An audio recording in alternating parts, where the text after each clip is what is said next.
అధికారికంగా ఒక కొత్త నిర్ణయం తీసుకుంది.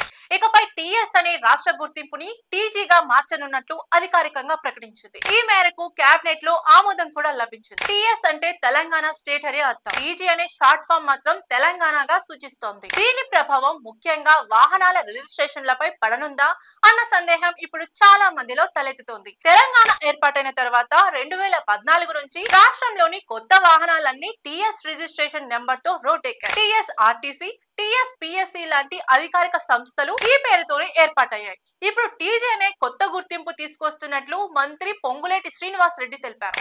అయితే దీనితో ఇప్పటికే టీఎస్ రిజిస్ట్రేషన్ ఉన్న వాహన యజమానులు మళ్ళీ రిజిస్ట్రేషన్ చేయించుకోవాలా అనే డౌట్ లో పడిపోతున్నారు. ఇలాంటి సందేహం ఆ రోజుల్లో ఏపీ నుంచి టీఎస్ కి మారిన సమయంలోనూ ఎదురైంది. కానీ 2014 తర్వాత కూడా పాత ఏపీ రిజిస్ట్రేషన్ ఉన్న వాహనాలకు పేరు మార్చాల్సిన అవసరం లేకుండా మినహాయింపు ఇచ్చారు. అలాగే ఇప్పుడు కూడా పాత వాహనాలు టీఎస్ నెంబర్ తో ఉన్నా వాటిని టీజీకి మార్చాల్సిన అవసరం రాకపోవచ్చు. ఈ విషయమై మంత్రి పొంగులేటి కూడా ఒక సంజాయిషి ఇచ్చారు.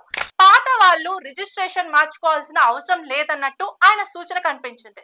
ఇకపై కొత్తగా కొనుగోలయ్యే వాహనాల రిజిస్ట్రేషన్ టీజీ పేరుతో మాత్రమే జరుగుతుంది. కానీ ఇప్పటికే టీఎస్ నెంబర్ తో ఉన్న వాహనాల యజమానులు నిర్భయంగా ఉండొచ్చు.